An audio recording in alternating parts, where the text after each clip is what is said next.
खंजिरीचे बोल या नावाने राष्ट्रसंत तुकडोजी महाराज यांची जीवनगाथा जगासमोर आणलीच पाहिजे ही भावना महाराष्ट्र सरकारची, आमच्या सांस्कृतिक कार्य विभागाची आणि आमच्या चित्रनगरीची आहे.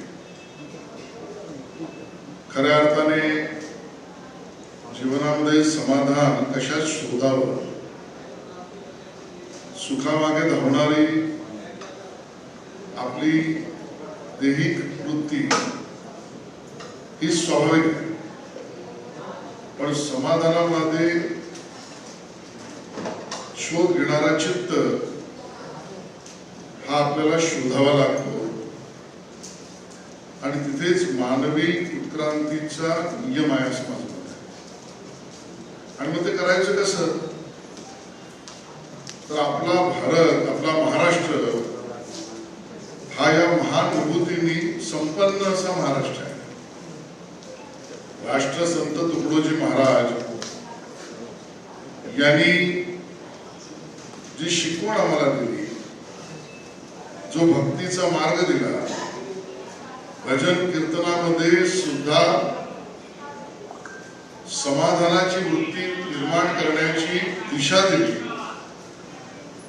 आणि म्हणून त्यांना संत म्हणून आपण ओळखत असलो तरी ते केवळ आध्यात्मिक तर होतेच, पण त्यांचा परीघ त्याहीपेक्षा मोठा होता, जो आपल्याला माहिती आहे तो ग्राम गीतेचा आहे. आणि त्या ग्राम गीतेमध्ये सर्वांसाठी काही नाही,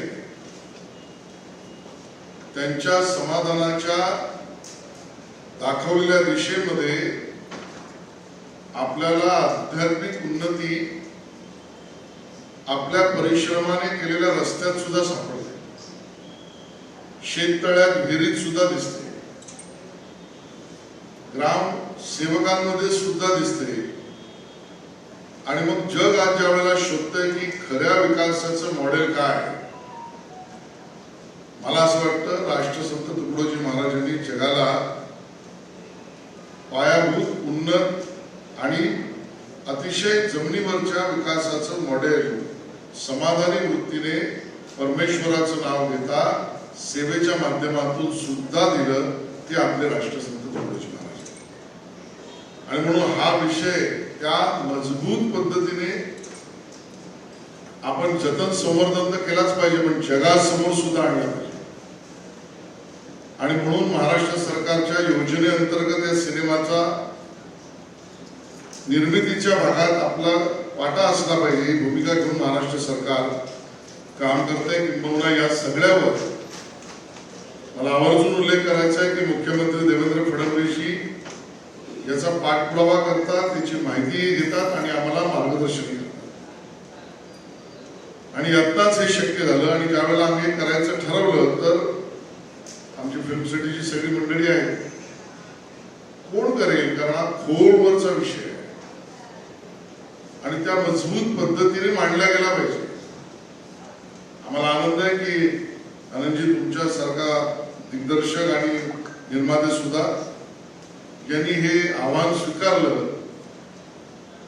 आणि मला पूर्ण भरोसा आहे की प्रसाद ओक या भूमिकेत इतकं स्वतःला वाहून घेतील की त्या ग्रामगीतेचे खऱ्या अर्थाने ग्रामसेवक म्हणून महाराष्ट्राला तुमची ओळख होईल. त्याबद्दल माझ्या मनात शंका नाही. आणि म्हणून आजच्या या मुहूर्ताच्या दिवशी मला शुभेच्छा देताना मला व्यक्तिशः असं वाटतं की उद्याच्या पिढीला विकासाच्या मॉडेलवर चर्चा करणाऱ्यांना आणि महाराष्ट्राची खरी ओळख समजून घेणाऱ्यांना आणि देशात आणि जगात ओरडून सांगायला की समाधानाचा रस्ता हा भक्ती मार्गात आहेच, पण तो बरोबरीने सेवा मार्गातही आहे, हे दाखवणारा हा चित्रपट बनेल. आणि तो जगासमोर त्याच ताकदीने आनंदजी तुम्ही निर्माते, फिल्म सिटी प्रसादजी तुम्ही दाखवाल अशी शुभेच्छा देतो आणि इथे थांबतो. जय हिंद, जय महाराष्ट्र.